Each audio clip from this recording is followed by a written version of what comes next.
cada paso. Siempre contigo. Tu radio.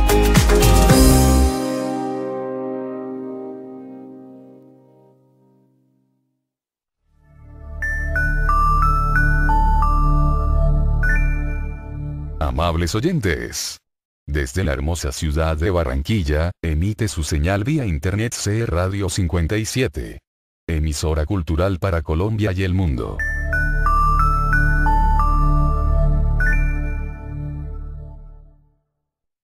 Separados. Niños en la frontera, a continuación.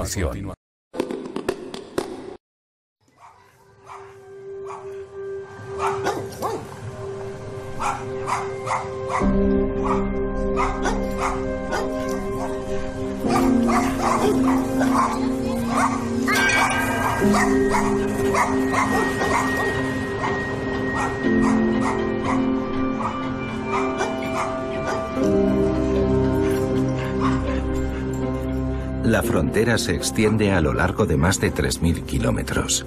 Más de 100.000 kilómetros tienen un muro o una valla. En las zonas abiertas hay globos aerostáticos que vigilan desde arriba. Desde el 11S la seguridad ha aumentado. El número de agentes de la patrulla fronteriza se ha duplicado. Son casi 20.000 efectivos. Esos dos deben ser los guías de un grupo más grande. Puede que fueran al norte, pero han virado hacia el sur. En junio, una mujer de El Salvador y su hijo subieron a una balsa para cruzar el Río Grande, en el sur de Texas. Parece joven. Llevan todo el día intentándolo. Después de pasar varias horas deambulando bajo un sol abrasador, encontraron a unos agentes de la patrulla fronteriza y solicitaron asilo. Tras pasar 20 horas en una celda de detención, fueron puestos en libertad.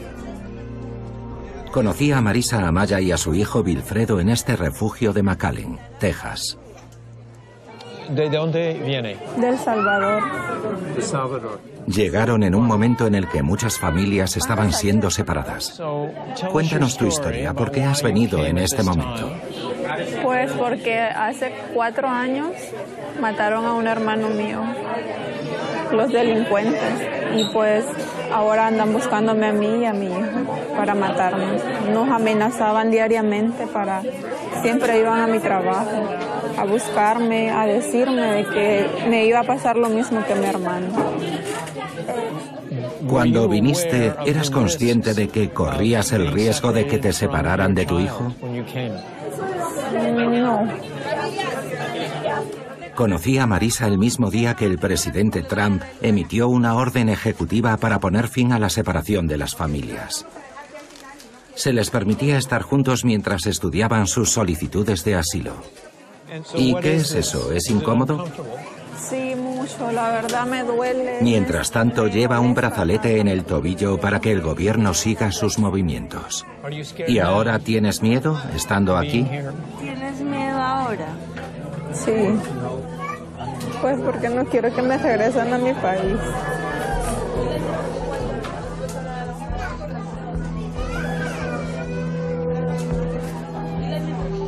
Este refugio lo fundó en 2014 la hermana Norma Pimentel.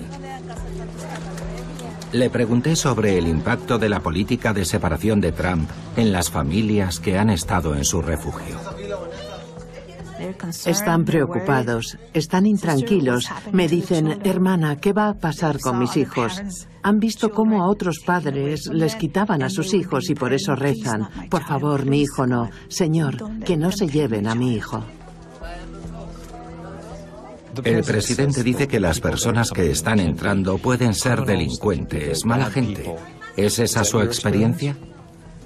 Yo creo que el hecho de ser inmigrante no te convierte automáticamente en delincuente.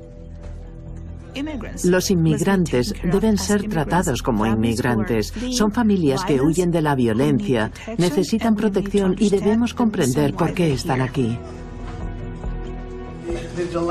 El dilema es que si eres débil, si eres patéticamente débil, nos invadirán millones de personas. Y si eres fuerte, entonces no tienes corazón. Ese es el dilema. Estamos manteniendo a las familias juntas, pero tenemos que mantener nuestras fronteras fuertes, o nos invadirá el crimen y gente que no debería estar en nuestro país.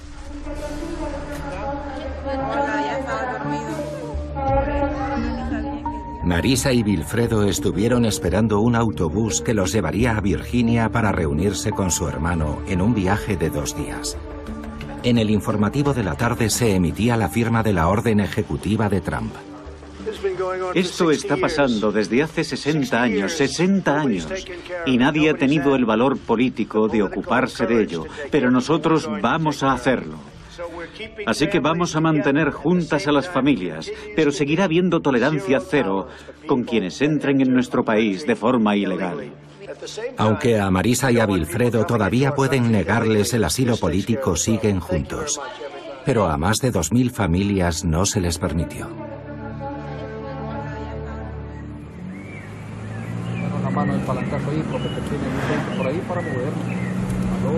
Unos días después viajé a América Central, a El Salvador, para visitar a un padre al que habían separado de su hija de 6 años después de entrar en Estados Unidos ilegalmente. Encontré a Arnobis Guidos Portillo en un pueblecito a 3 horas de la capital. Hacía un mes que no veía a su hija, Maybelline. Estaba llamando al refugio en el que está detenida en Arizona. Hola, ¿se encuentra Maybelline? Sí, soy papá de Maybelline.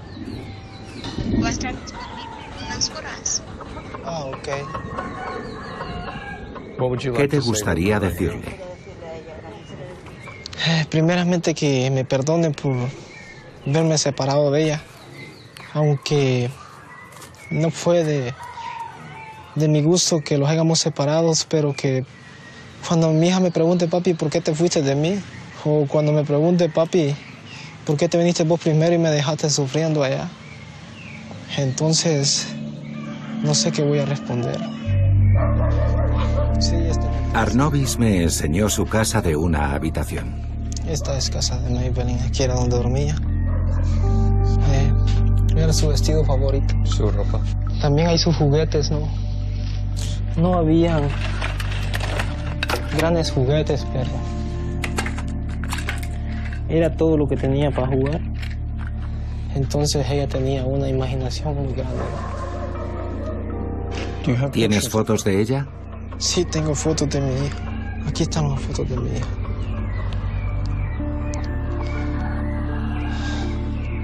Es algo difícil ver las fotos de mi hija y darme cuenta que no está conmigo.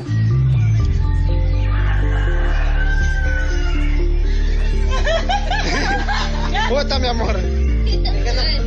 Al igual que Marisa, Arnobis y su hija se marcharon huyendo de la violencia. Entonces sabía que ya no podía seguir aquí, porque corría peligro mi persona y también mi hija. Arnobis recibió amenazas de muerte después de discutir con el hermano del jefe de una banda local. Fui amenazado nomás porque, solo por un fútbol nomás, por una mala jugada, ¿no? Algo significante, pero de algo significante se hizo la peor pesadilla de mi vida, ¿no?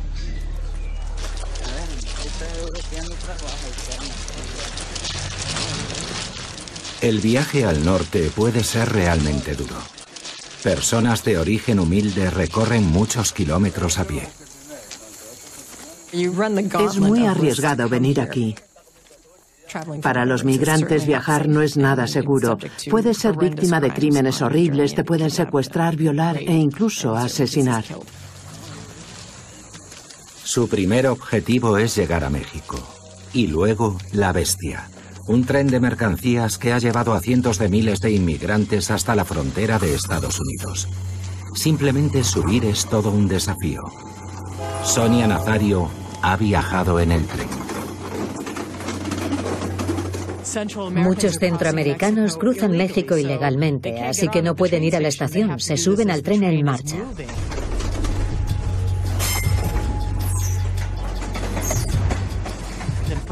Para muchos niños, el primer peldaño de la escalera estaba a la altura de su cintura, o incluso más arriba. Algunos perdían las piernas o los brazos y morían en el intento de subir o bajar de esos trenes.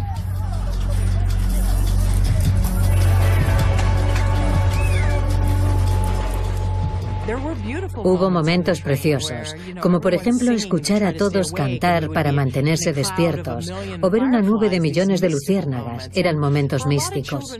Para muchos de esos niños era como una aventura. Así lo ven hasta que ocurre el primer suceso horrible. Había miembros de bandas que controlaban el tren y que iban de vagón en vagón rodeando a la gente y diciendo «tu dinero o tu vida», y arrojaban a algunos de ellos del tren. Es increíble por lo que eran capaces de pasar para llegar a Estados Unidos. Muchos nunca consiguen llegar a Estados Unidos. A lo largo de las vías, la policía de inmigración a menudo encuentra ropa abandonada. Ya que en este lado de las vías del tren es donde se cometen asaltos, violaciones a migrantes que pasan acá. Este es un paso migratorio prácticamente. Según algunos grupos de derechos humanos, 6 de cada 10 mujeres que recorren la ruta denuncian haber sido violadas. Muchas reciben inyecciones anticonceptivas antes de emprender el viaje.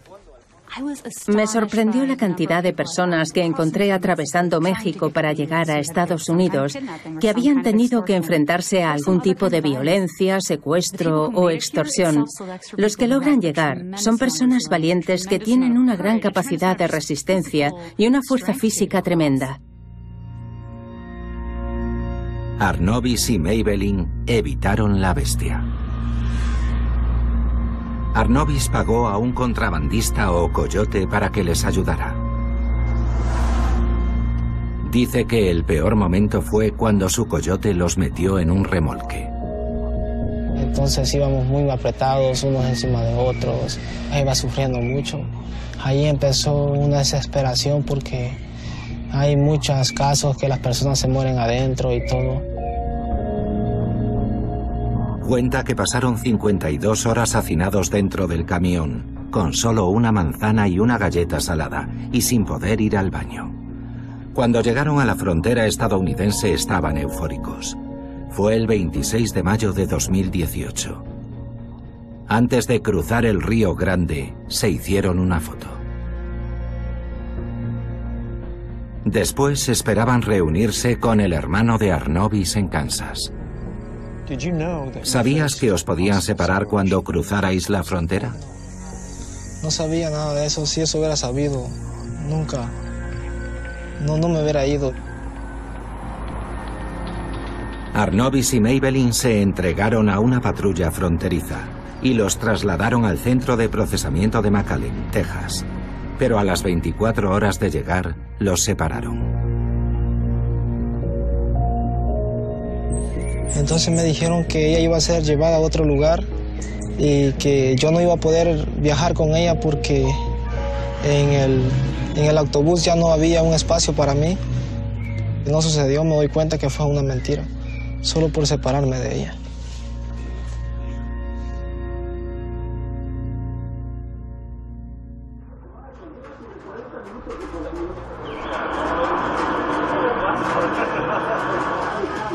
La última vez que ciudadanos centroamericanos ocuparon los titulares de los medios de comunicación fue durante la administración Obama. ¡Abre la puerta, la policía! En El Salvador, las bandas rivales MS-13 y Calle 18 estaban en guerra entre ellos y con la policía. Al menos 13 personas en Aparecían cadáveres cada día. Encontraron 55 cuerpos y la de Juárez, Nuevo León. La violencia se extendió a los países vecinos de Honduras y Guatemala.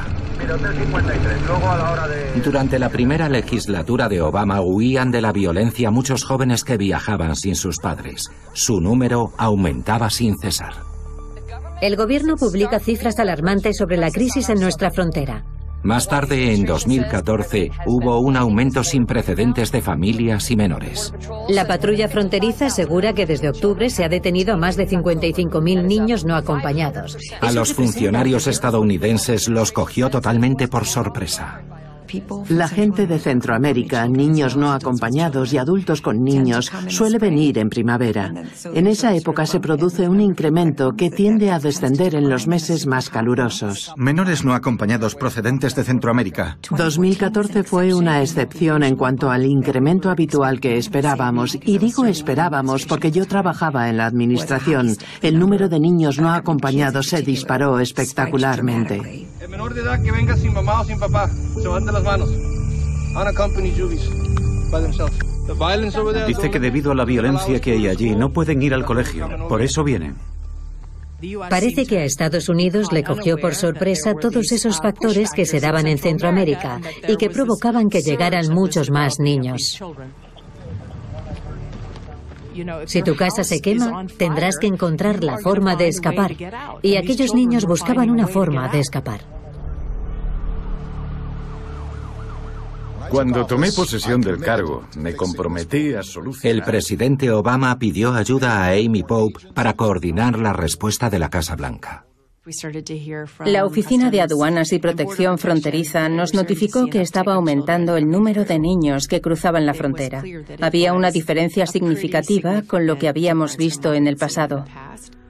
Se ve a centenares de niños hacinados como sardinas. Las fotografías aparecieron en los medios y hubo una protesta nacional.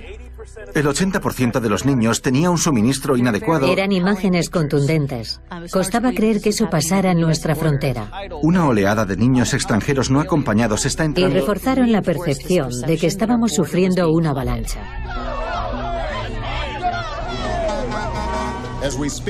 Hay suficientes republicanos y demócratas en la Cámara para aprobar una ley de inmigración. Para la administración fue un momento terrible. Algunos republicanos de la Cámara utilizan la situación de esos niños como una excusa para no hacer nada. Entonces Obama planificaba una importante reforma migratoria, pero su decisión de proteger temporalmente a niños indocumentados criados en Estados Unidos fue criticada por enviar un mensaje equívoco. Con programas como DACA, Acción Diferida para los Llegados en la Infancia, el mensaje que manda el presidente es que si eres un niño y vienes a Estados Unidos, se te abrirán las puertas. Estamos presenciando un desastre humanitario provocado por la propia administración. El asesor del vicepresidente Biden era Juan González. Mientras impulsaban la reforma migratoria, se encuentran con que hay 60.000 menores no acompañados intentando cruzar la frontera. ¿Qué ocurría en la administración? Bueno, nos preocupaba que el flujo de migrantes en la frontera suroeste eliminara cualquier oportunidad de avanzar hacia una reforma migratoria significativa en Estados Unidos. Los republicanos pedían más dureza al aplicar la ley de inmigración. Para la derecha nunca eres lo bastante fuerte a la hora de aplicar la ley. Y para la izquierda nunca eres lo bastante humanitario. Esta es mi propiedad. Esa valla de ahí delimita la propiedad de mi vecino. A medida que aumentaba el número de migrantes, también lo hizo el sentimiento anti-inmigrante. El año pasado nos reunimos con Mike Vickers, un veterinario que reside en el condado de Brooks, Texas, junto a la frontera de México. Culpaba a las propuestas migratorias de Obama de atraer a miles de jóvenes migrantes a Estados Unidos. La administración de Obama nos perjudicó al declarar que si tenían a un familiar viviendo aquí, podrían quedarse. 24 horas después, ahí estaban. Yo tengo fotografías de grandes grupos de adolescentes cruzando la frontera. De grupos enormes cruzando por aquí.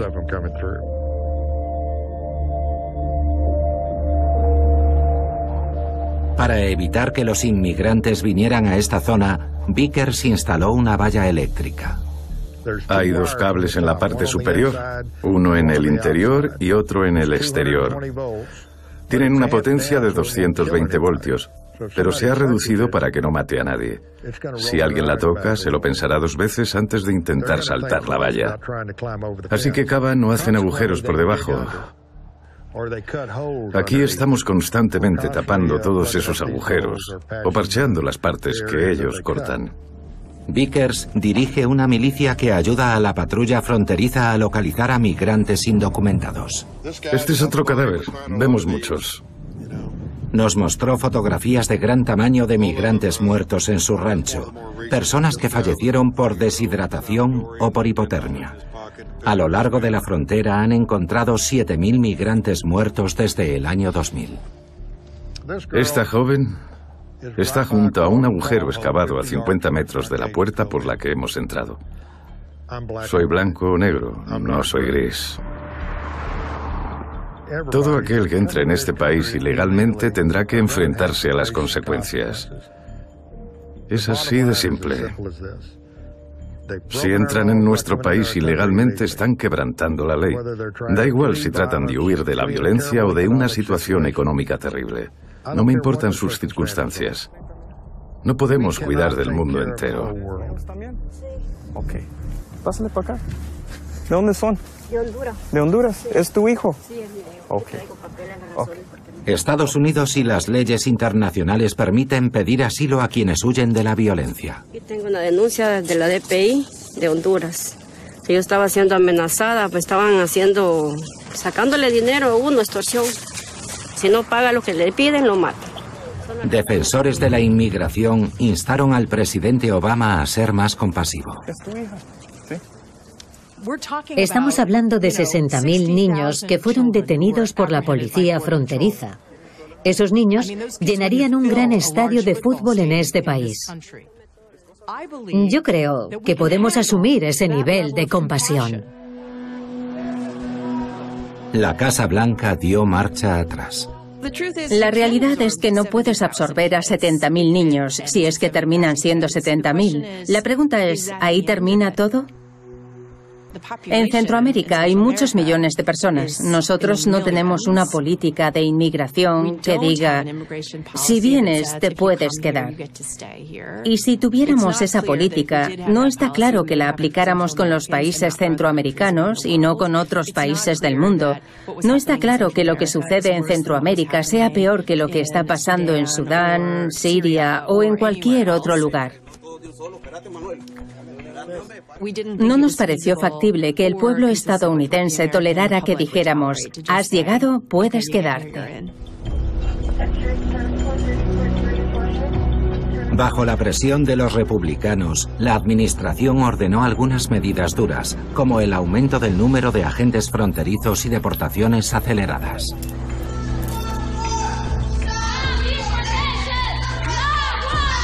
Algunos apodaron a Obama el deportador jefe. Y más importante aún, estaremos a la altura. Nos han separado. Más importante aún, estaremos a la altura de nuestra idiosincrasia como país. Como medida disuasoria, la administración Obama consideró incluso separar a los niños de sus padres cuando cruzaran la frontera. Recuerdo que me sorprendió lo extrema que era esa propuesta. No se consideró durante mucho tiempo porque era una idea horrible. ¿Y de qué se trataba? Se trataba efectivamente de lo que la administración Trump ha promulgado, que es enjuiciar a todo aquel que entre ilegalmente, lo cual requiere separar a los niños de sus padres. No lo consideramos durante mucho tiempo porque era claramente una idea horrible. ¿Alguien planteó alguna objeción? No fue necesario. Nos miramos unos a otros y dijimos, esto no lo vamos a hacer, ¿verdad? Y quedó claro que no lo haríamos. Acaban de inaugurar en Texas un centro de detención con un coste multimillonario. Rechazaron separar a los niños de sus padres, pero ampliaron el uso de la detención familiar. En cuanto a las opciones que se podían poner sobre la mesa, la detención de familias parecía ser el único camino a seguir. Y más allá, se encuentra el centro de detención familiar más grande de Estados Unidos. Para acomodar al creciente número de solicitantes de asilo, el presidente ordenó construir más centros de detención.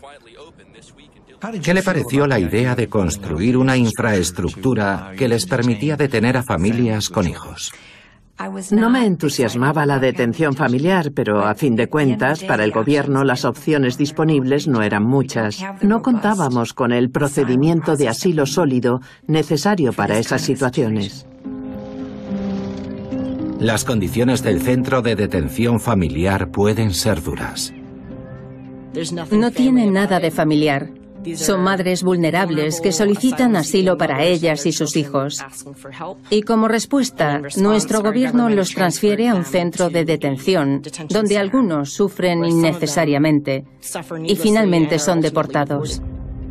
Katie Shepard prestó asistencia gratuita a familias detenidas en un centro en Dilley, Texas. Parece un gran campamento de la FEMA, la Agencia Federal para el Manejo de Emergencias. Hay vallas altas alrededor. Si vas conduciendo por la carretera hasta el centro de detención de Dilley, está como hundido en el terreno, de manera que ni siquiera se aprecian las instalaciones. Por la noche lo único que se ve son unas grandes luces que iluminan el cielo. Es algo extraño y está bastante escondido. Dilley es una pequeña localidad, tiene unas 4 gasolineras y unos cuantos puestos de tacos. Está lejos de una comunidad jurídica sólida y eso disminuye las posibilidades de que esta gente tenga una representación jurídica aceptable en un tribunal. La detención familiar estuvo vigente durante un año, hasta que Obama se topó de bruces con algo llamado el Acuerdo Flores. Ese acuerdo determina cuándo y cómo se puede mantener a un niño detenido. Tal y como nosotros lo interpretamos, no se podía detener a niños solos bajo ninguna circunstancia. Pero el Acuerdo Flores no era claro sobre si se podía aplicar a niños que estuvieran con sus padres. Pero los defensores de la inmigración demandaron al gobierno, argumentando que el Acuerdo Flores se debería aplicar a cualquier niño detenido, con o sin su familia. Y ganaron. Un juez federal dictaminó que los centros de detención no cumplen con la normativa legal. La detención de niños inmigrantes y sus padres es ilegal. El juez determinó que no se podía detener a niños durante un periodo largo y estableció un límite de 20 días. El presidente Obama tuvo que poner en libertad a esas familias hasta la celebración de la vista judicial. Se acercaba el final de su mandato.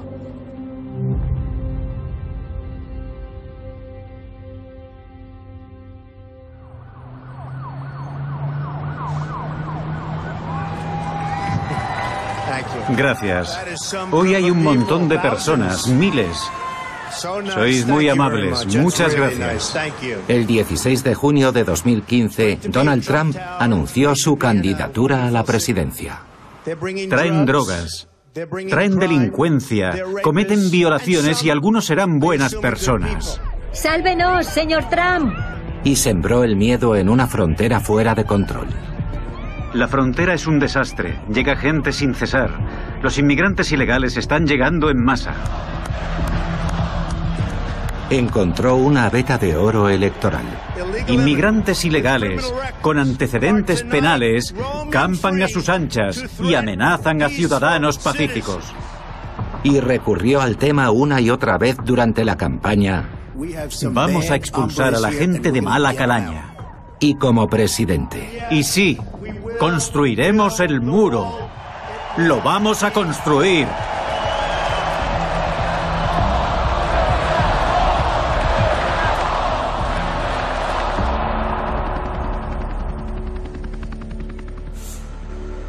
En su primer viaje a California como presidente, examinó los 8 prototipos. Tras asumir el cargo, actuó con celeridad. Si no construimos un muro fronterizo, no tendremos un país. Hoy se han producido varias detenciones de inmigrantes para su deportación. Durante sus primeros 100 días en el cargo, el ICE, el Servicio de Inmigración y Control de Aduanas, detuvo a 40.000 inmigrantes indocumentados. Trump también amplió los criterios para la deportación y amenazó con recortar fondos a las ciudades santuario. El presidente amenaza con cerrar el grifo a cualquier ciudad que no coopere contra la inmigración ilegal. Pero algunos siguieron cruzando la frontera. ¿Cómo están? ¿Es tu hijo? ¿Sí? ¿Dónde eres? Ok, pásale para acá. Al presidente le frustraba que dejaran en libertad a las familias arrestadas hasta la celebración de la vista judicial. Vamos a poner fin a la política de detención y liberación. Los detenemos y los soltamos, los detenemos y los soltamos. Si esta normativa entra en vigor, cambiará el problema de la inmigración. Será el fin de la política de detención y liberación. La administración Trump empezó a considerar la posibilidad de aplicar una medida más drástica: separar a padres e hijos en la frontera, la misma política que Obama había rechazado. Ahora mismo se está planteando el Departamento de Seguridad Nacional separar a los hijos de sus padres si intentan entrar de forma ilegal en Estados Unidos. Sí, estoy considerando tomar esa medida para impedir que haya más movimiento a lo largo de esa red tan peligrosa. Sí, así es. En este momento lo estamos Nos preocupaba considerando. mucho que se plantearan aplicar una política de seguridad de esa naturaleza. Pero no pudimos obtener confirmación de que hubiera una política en vigor por parte de la administración. Nos dijeron que se estaba valorando esa posibilidad porque les parecía la mejor solución para evitar que los inmigrantes se acercaran a nuestras fronteras a solicitar asilo. Hay informes en los que se considera la posibilidad de separar a los niños de sus madres en la frontera y querría saber si es cierto. Solo si la situación lo requiere. Un mes después, en el Senado, Kelly retiró su declaración anterior sobre las separaciones. Si la madre está enferma, es adicta a las drogas o algo así. De la misma forma que lo haríamos aquí, en Estados Unidos, sí. Sí, si consideran que un niño está en una situación de riesgo y solo en esa circunstancia se les separaría. No podría ser de otra manera. Ya. Pero 3 meses después, hicieron exactamente eso. La administración Trump puso en marcha un programa piloto en la frontera sur. Pronto nos enteramos de que habían arrebatado cientos de niños pequeños a sus padres. Todo el mundo estaba pendiente de si se iba a aplicar o no esa nueva política, pero ya lo estaban haciendo. Ese verano estábamos en Tijuana, México, y hablamos con Esmeralda Rodríguez y sus 3 hijas, que habían encontrado refugio en este albergue para mujeres y niños. Tenían pensado solicitar asilo entrando legalmente en el país en un puesto de control de San Diego. Pero habían oído rumores de que al llegar al puesto de control rechazaban a las familias o las detenían y separaban. Le han dicho de que Donald Trump no está dejando pasar, que está quitando los niños a las mamás y así. ¿Y qué vas a hacer si te hacen eso? Pues no sé qué haría en esos momentos. No sabemos si va a pasar o si nos van a dejar ahí o de verdad nos van a quitar a nuestra mamá. Sí se comprimió la tierra delante de Dios y estaba la tierra llena de violencia. Y miró Dios la tierra. En noviembre de 2016 la familia huyó de El Salvador. Dicen que escaparon porque Allison, la mayor, fue testigo de un asesinato. Nos mataron a mi madrina, cuando nos pusieron las pistolas en la cabeza que nos iban a matar si no nos íbamos del país. ¿Cómo haces para sobrevivir esa memoria? Bueno, mi familia me llevó a un psicólogo para que me pasara.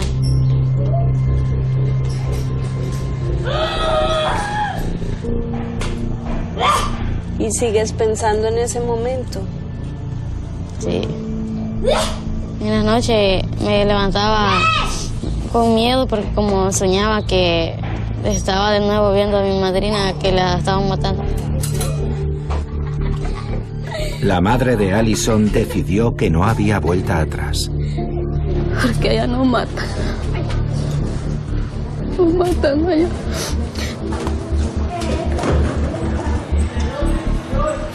Yo pues tengo que ver que mis hijas estén bien. ¿Y qué son tus planes? Yo quisiera pedir asilo en los Estados Unidos con mis hijos. Que primero Dios me lo van a dar. Yo tengo fe en Dios que me lo van a dar.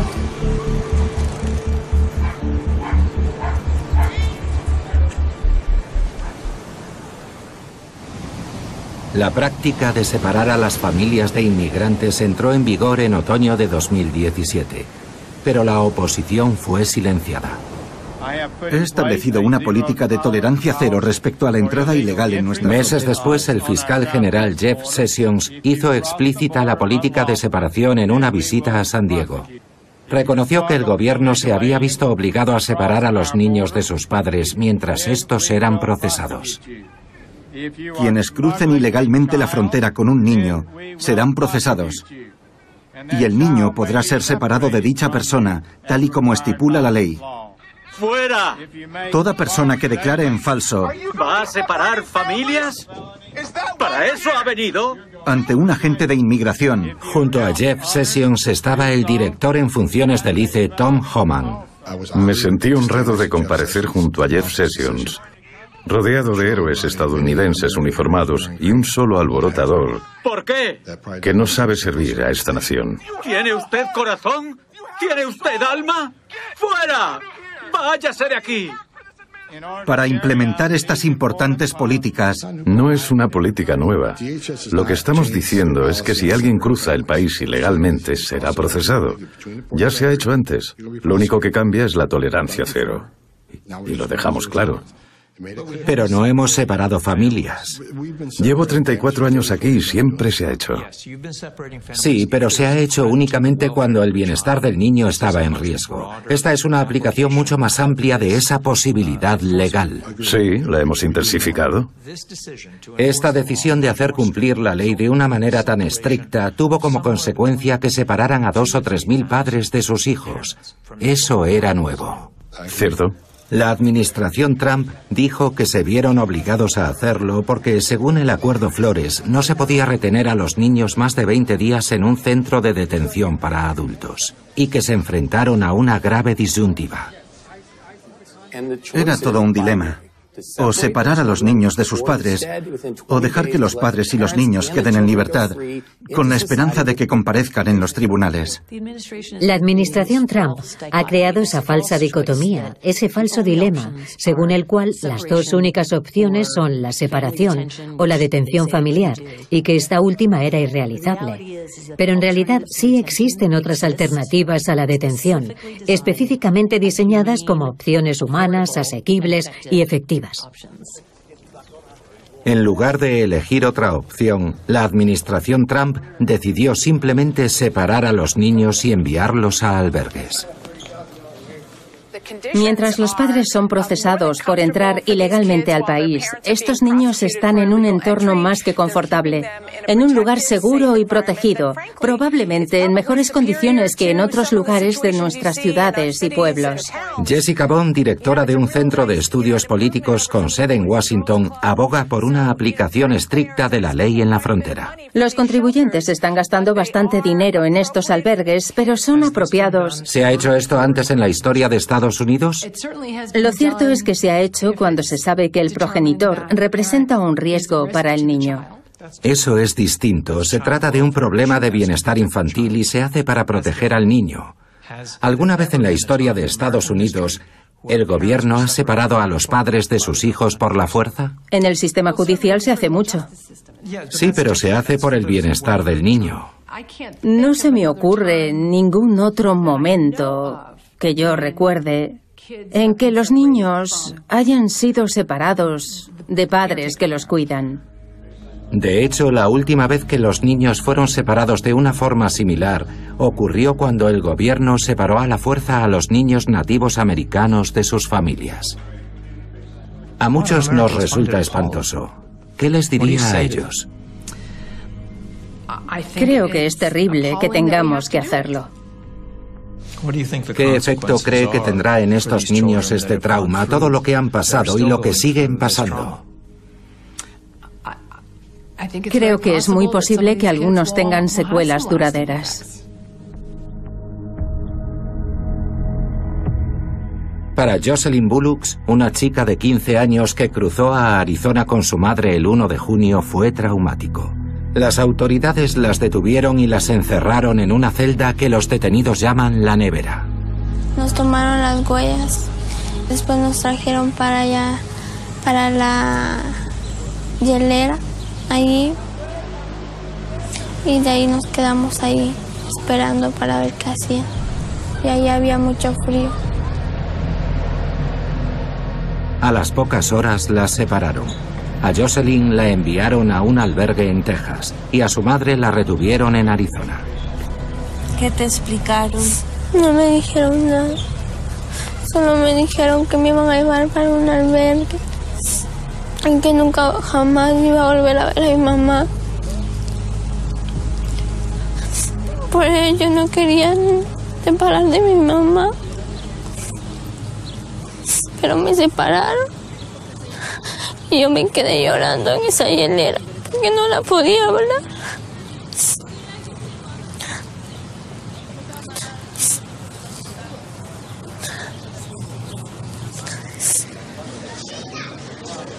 Para los más pequeños, la experiencia es probablemente más desgarradora. Michelle Brané visitó a algunos niños detenidos en junio. Allí vi a niños pequeños en celdas separadas de sus padres, que estaban a la espera de juicio. En algunos casos estaban muy angustiados. No sabían qué iba a ser de ellos. Nadie les había dicho nada. Brané pidió entrevistar a alguno de los niños. El gobierno nos dio una lista y nos dijeron que podíamos elegir con quién queríamos hablar. Al repasarla vi que había más de 500 nombres, y entre ellos niños muy pequeños.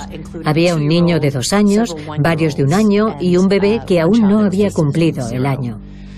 Pedí ver a esos niños. Los funcionarios se fueron y cuando regresaron me dijeron que no los encontraban.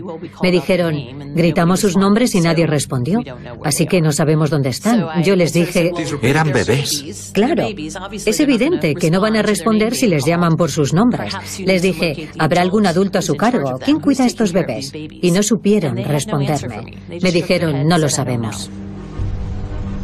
La indignación crece mientras miles de niños son separados de sus padres en la frontera. Se intensifica la batalla contra la política de tolerancia cero del gobierno en materia de inmigración. Si la Estatua de la Libertad pudiera llorar, hoy estaría llorando.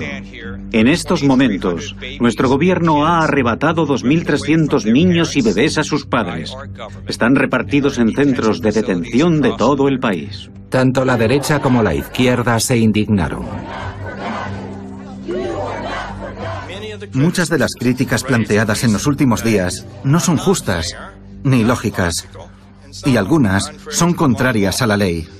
El 14 de junio el fiscal general respondió a las críticas citando las Escrituras. Y como dice sabiamente San Pablo en su epístola 13 a los romanos, todos deben someterse a las leyes de las autoridades, pues no hay autoridad que Dios no haya dispuesto. Desconozco los comentarios que ha hecho el fiscal general, ni sé a qué se refería. Más tarde, Sarah Huckabee Sanders respaldó a Sessions. Lo único que puedo decir es que cumplir las leyes es muy bíblico. Es algo que se repite varias veces en la Biblia. Sin embargo, dejadme terminar. Insisto, desconozco el contenido de las palabras del fiscal. Dice que la Biblia manda obedecer las leyes. No saque mis palabras de contexto. Vamos, Sarah, eres madre. ¿No sientes la menor empatía por lo que están pasando esas personas? Tienen menos recursos que tú. Brian, cálmate. Es una pregunta muy seria. Esas personas no tienen nada. Llegan a la frontera sin nada y encerráis a los niños en jaulas. Tú tienes hijos pequeños. ¿No sientes la menor empatía por ellos? Jill, adelante.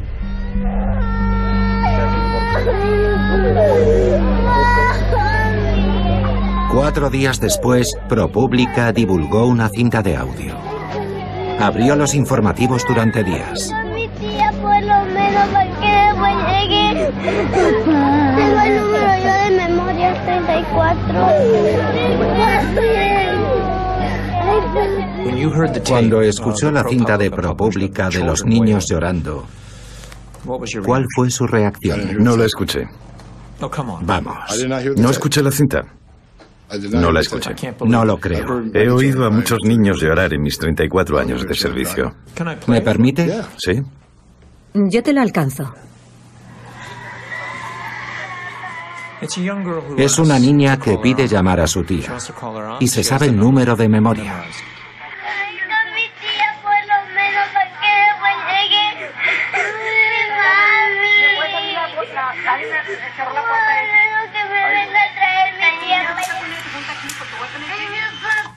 ¿Qué le parece?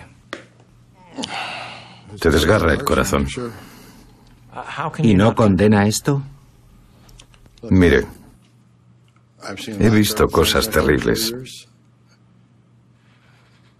Pero hay que abordar el problema de la frontera.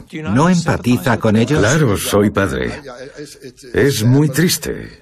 Pero si el gobierno decide hacer cumplir la ley y separa a los padres que han sido procesados, hace lo mismo que con cualquier ciudadano estadounidense cuando lo detienen. Vamos a firmar una orden ejecutiva que creo que es de especial relevancia para mantener a las familias juntas. 2 días después de publicarse el audio de los niños llorando, el presidente cambió de rumbo. Hará feliz a mucha gente. No nos gusta ver a familias separadas, pero no queremos que la gente entre ilegalmente en nuestro país. Esto resuelve el problema. Muchas gracias. Gracias. La orden del presidente frenó las futuras separaciones, pero no dijo nada sobre los niños ya separados. El 30 de junio, miles de personas se manifestaron en 700 pueblos y ciudades de Estados Unidos exigiendo la reunificación. Hola a todos, id hacia el Departamento de Justicia. Tras una demanda interpuesta por la Unión Americana de Libertades Civiles, un juez federal de California ordenó al gobierno que reuniera a todos los niños separados en el plazo de un mes.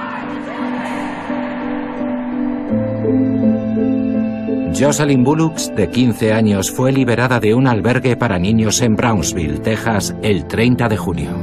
Y ustedes son esos ángeles que Dios envió para 6 días después, su madre fue liberada de un centro de detención en Eloy, Arizona.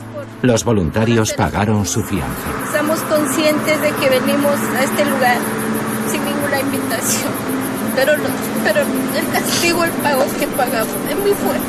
La pusieron en libertad junto a otra mujer guatemalteca a quien habían separado de sus 2 hijos. Si no tienes paciencia, te caes. Durante los días siguientes, las 2 mujeres viajaron en coche y recorrieron el país para poder reunirse con sus hijos. Sí, ya vamos. Nos faltan unos días, lo sé, pero vamos. Ya solo son horas. Para mí es una gran emoción. No puedo olvidar. Es un momento fue una adrenalina aquí en el corazón. Sí. Yo estando en Eloy dije que no quería estar en este país porque estaba encerrado. Ahí en la detención nos hacían sentir que nosotros no teníamos que estar aquí. De que por qué venimos a este país donde nadie nos quiere. Pero ya estando aquí, yo le agradezco a Dios la oportunidad que me dio de estar aquí. Madre e hija se reunieron en Nueva York después de estar 38 días separadas. Sí. Juana dice que su hija ha cambiado. En su forma de ser era muy dulce, pero ahorita es un poquito enojada. No era así. Por miedo quizás, no sé. Ya siento que me cambia mucho. Como que a veces me enojo, no sé. Es por lo que viví, que no lo quiero volver a recordar.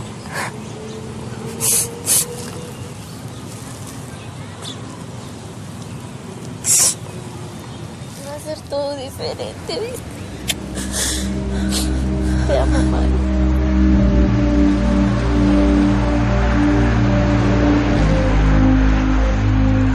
A pesar de la orden judicial dictada por el juez, cientos de niños siguen separados de sus padres. ¿Qué pasó? Marisa y Wilfredo, a quienes vi en el albergue de McAllen, Texas, fueron recibidos por su hermano en Virginia. Marisa debe presentarse ante las autoridades cada 15 días mientras espera la vista para su solicitud de asilo. La familia Rodríguez pasó 4 semanas en detención familiar antes de que los pusieran en libertad. Desde entonces hemos perdido el contacto con ellos.